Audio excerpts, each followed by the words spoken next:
بالأمس حين استقبلتني حبيبتي نعم. حلفتها بالله كيف تراني، حلفتها بالله كيف تراني، فرنت إلي وخاطبتني عيني، نعم.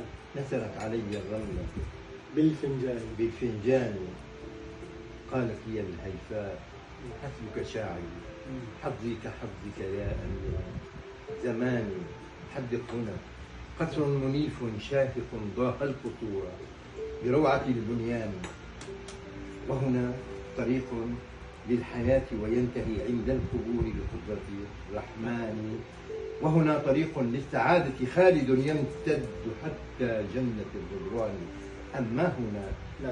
أما هنا فالخط ليس بواضح، فيه اختلاط الكفر بالإيمان، أفما ترى؟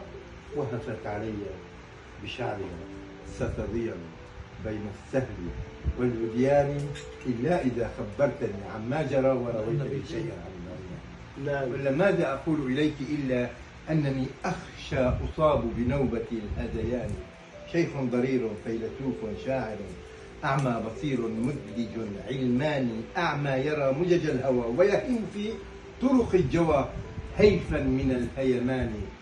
لو كنت أقدر ما تركتك هكذا من 1000 عام تكتوي وتعاني، ولما اضطررت لكي أقول لآبق مثل المقام فليس في إمكاني. أحسنت. شو الأبيات اللي حكيت لي إياهم على الطريق؟ اللي قلت لي إياهم هذول؟ سجل يا أخي أنت والله أنت روحي، قلت لك كثير من امبارح اليوم. هات لي. إذا تاب من قبل مجنون ليلى نعم فياسر عن حبكم قد يتوب.